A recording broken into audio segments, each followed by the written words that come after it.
Kozel Dark.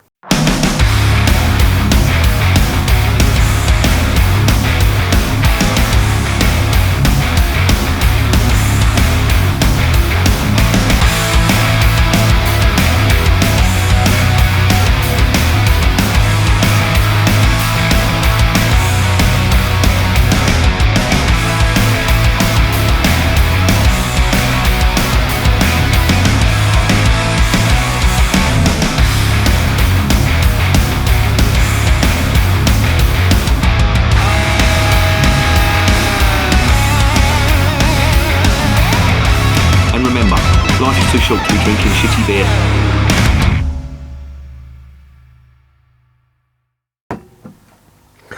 Welcome to another edition of Bands, Bikes and Booze Reviews. And today we don't have a German one. We got a Czech one. It is the Kozel Dark. Now, this lot are quite popular. And they're based just southeast of Prague, I think it is.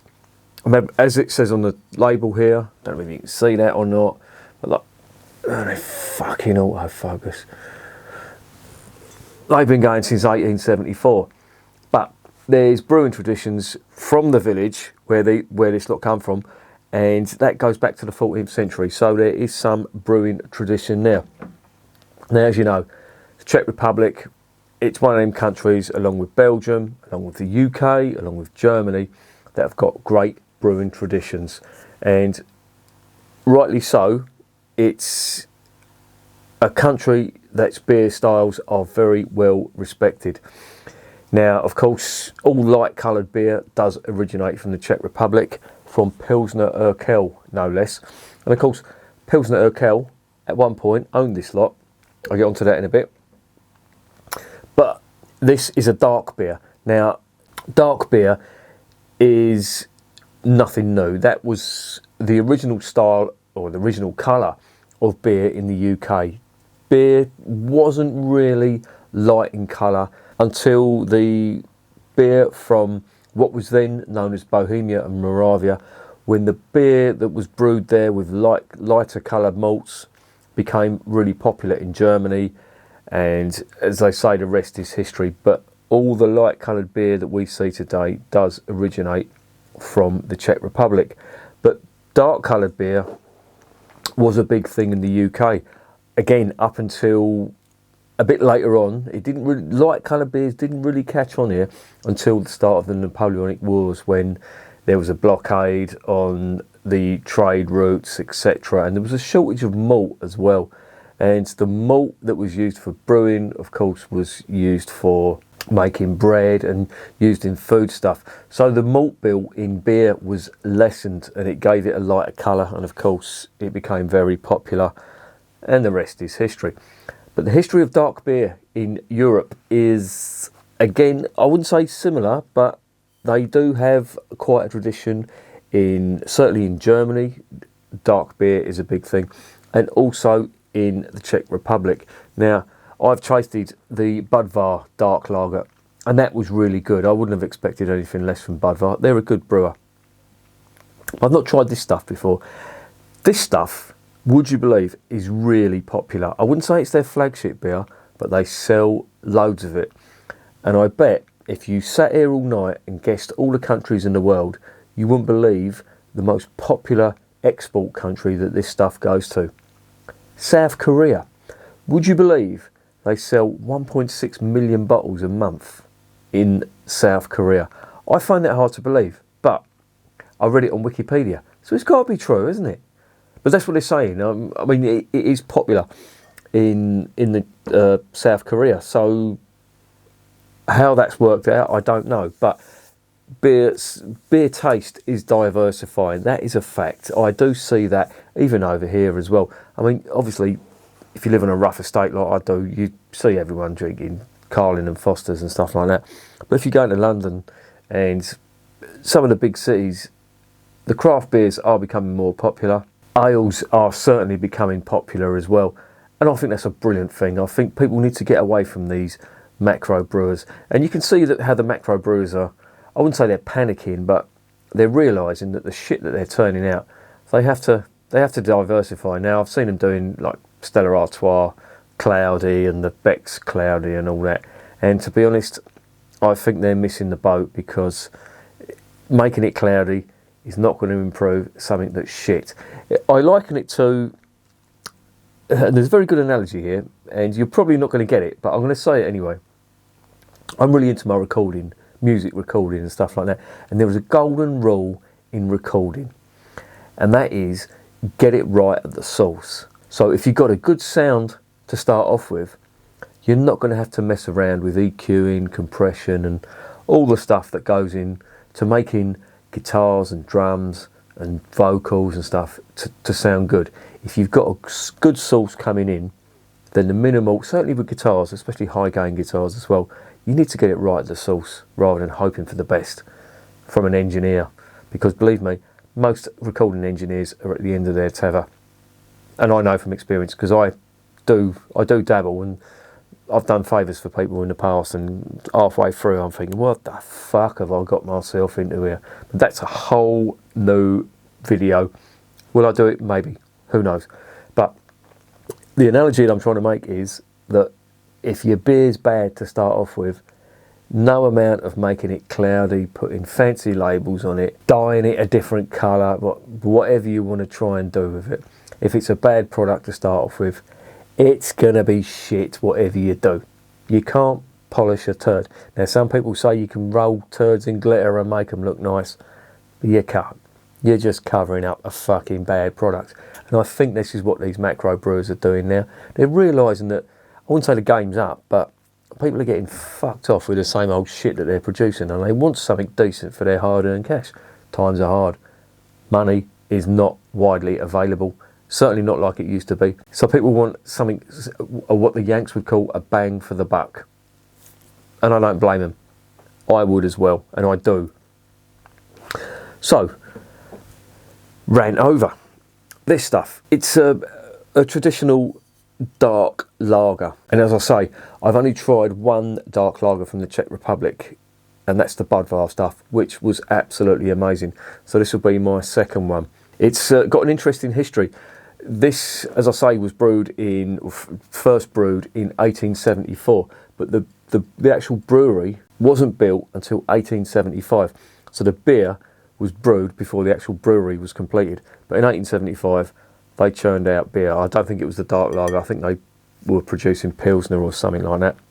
But obviously this has come to the fore in recent times. But the brewery managed to survive World War One, relatively unscathed. But World War II, they had a lot of restrictions imposed, and obviously the Germans had occupied Czechoslovakia. Foodstuffs were in limited supply, so the brewery did suffer a little back then. After the war, of course, they came under the influence of the Soviet Union. They became part of what was known as the Communist Bloc, Warsaw Pact, whatever you want to call it. But they did have a problem with trying to get people to work there. So they diversified and allowed women to work in a brewery, which at the time was quite, I wouldn't say it was revolutionary, but it wasn't generally the done thing. And they got women working in the brewery, and the ratio was 1-to-1 men and women, which at the time was quite revolutionary. And that solved the employee crisis. I won't say the manpower crisis. Not allowed to do that now, apparently. It's not politically correct, if you know what I mean.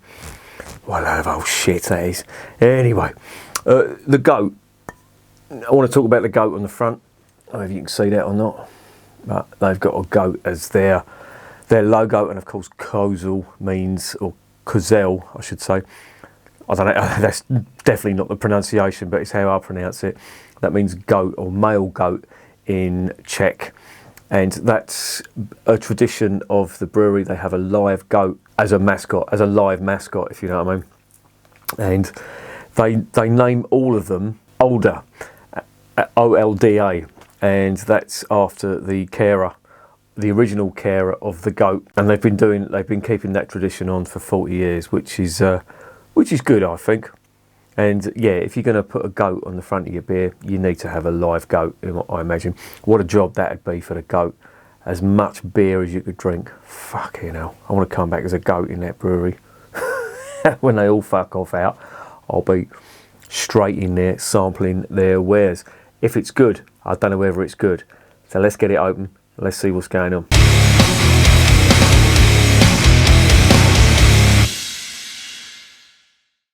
Right, before we do, this is a 3.8% beer.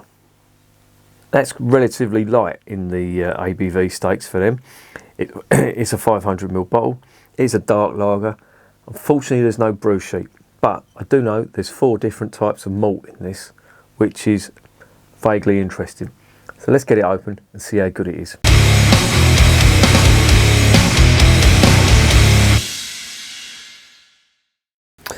Right, as I say, I've only tried the Budvar dark lager. I really enjoyed that. So I want to see how this measures up to that, because I can't say Budvar dark lager is my favourite dark lager because I've only tried the one, but at the moment it's the only one I can go on. But let's see what this has got going for it. Now the Budvar dark was big on the caramel malt and very, very drinkable from what I can imagine, from what I can remember, but the ABV was higher. I mean, this is only 3.8. It does look nice though, I will say that. That's quite dark. There is a ruby element to it. I don't know if you can see that at the bottom of the glass. I think that's going to come through. Yeah, there you go. There's a very dark ruby on that. Oh, it smells lovely. Very reminiscent of a German Dunkel. Lovely sweet malt, but there's a slight roastiness to it as well. It does look nice though. Very uniform bubbles on that. Very sweet malt. That's what I'm getting from this. Wow. Smells good. Let's see if it tastes good.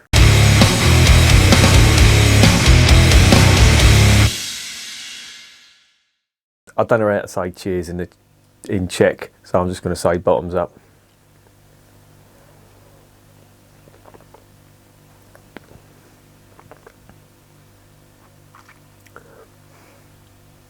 Oh, that's nice.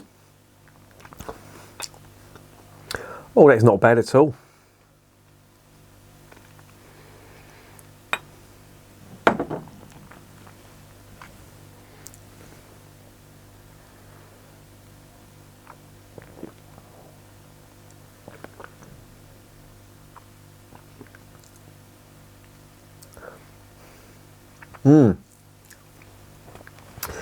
So what are we getting? Sweet malt, sweet roasted malt. There is a little touch of that roasted malt bitterness on this, and it does remind me slightly of a mild. The flavours I think are slightly bigger on this, but it does have that almost, I wouldn't say coffee, but that carbon, coal, charcoal type flavour on the finish, which is basically roasted malt. And it's good. I quite like it. Very drinkable.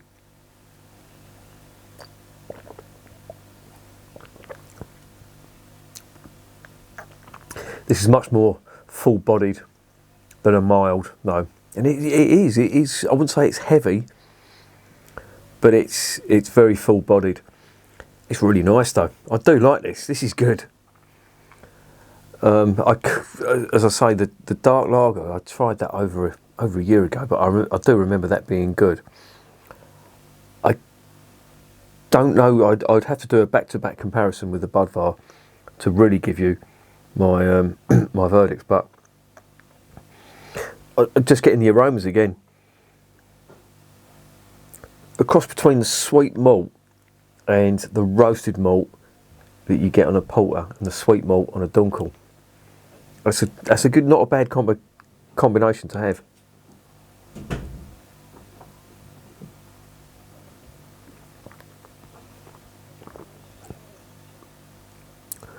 Oh, it's really good. It's really good.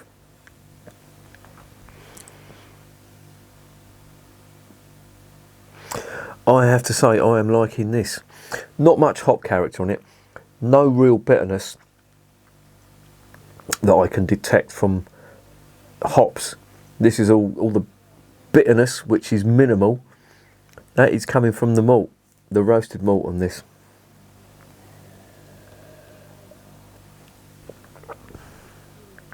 There's almost a woody type aroma and flavour to it as well, which you don't get often in beers like this. Well, certainly not dark beers, but I am getting it on this, and it's nice.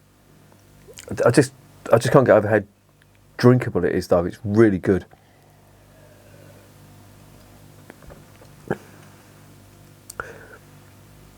I wouldn't have said that this was 3.8%.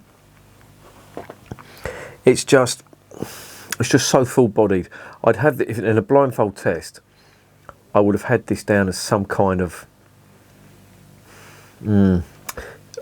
mild porter, if you like. Now, I wouldn't have had it down as a mild because mild, the body on a mild is quite thin. Some people have described it as watery. I just think it's thin.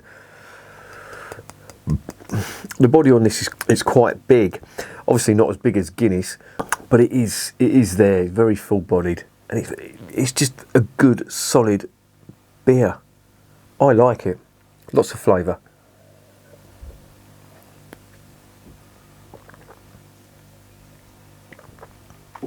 As it goes down, that roasted malt gets more pronounced. And there's like not a big bitter coffee note on there. There's a subtle coffee and dark chocolate note on it, but the overall thing I'm taking away from this is how full-bodied it is and how drinkable it is. And that's really nice. That's a good dark lager. I do remember the Budvar being slightly darker in colour, and I think I'm just going from memory now, which really isn't the way to be judging beers against each other unless you drink them regularly. I've only had the Budvar dark 2 or 3 times, and that was a bit of a while ago, but I do remember that being very full-bodied and a lot of roasted malt on that. This, you've got hints of caramel on there as well. No fruit though, not getting any dark fruit.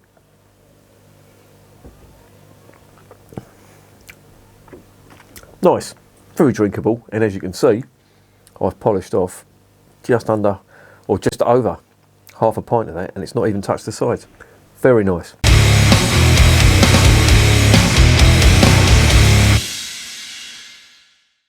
So what is the verdict on Kozel Dark? Oh, it's good. That's really nice. And I think I would need to do a comparison video with the Budvar to see which was the better out of the two. But that is good. It's got a lot of the characteristics of a porter, i.e. very full bodied. You've got that roasted malt that's coming through, the bitterness of that roasted malt on the end. But it's just very, very drinkable, as you would expect from a lager, a very full-bodied lager. And I quite like that. That's good. I'm going to give that an 8 out of 10. And from what I've read, this isn't too hard to get hold of over here in the UK. I think I've seen this advertised on the House of Trembling Madness.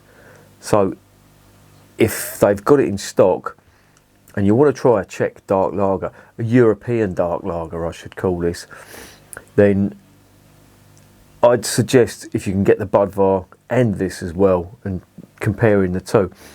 Now, this, I'll tell you what this isn't. This isn't the same as a German dark lager. The German dark lager is much sweeter, big caramel malt flavour on that. This hasn't got that. This is edging its way towards the porter stroke stout style flavour of beer. Obviously it's bottom fermented. It is a lager, a dark lager, but it's really good. I can see why this is popular in South Korea, because I imagine it's novel to them. I imagine they're used to very, very light coloured beers that are brewed locally, usually with rice as well. And this is the complete opposite to that. This is where that's really thin and watery almost. This is very full-bodied, full of flavour. But the ABV on this means that you're not going to be roaring. It's 3.8%. It's the same as a mild, so it's got the ABV. So if you wanted to, you could drink a fair amount of this and not get too out your nut. It's nice. I think it's definitely worth an 8 out of 10. Definitely recommend it. And that, I'm going to remember that, because if I see it again, I'm going to buy it. And remember, beer is working class champagne.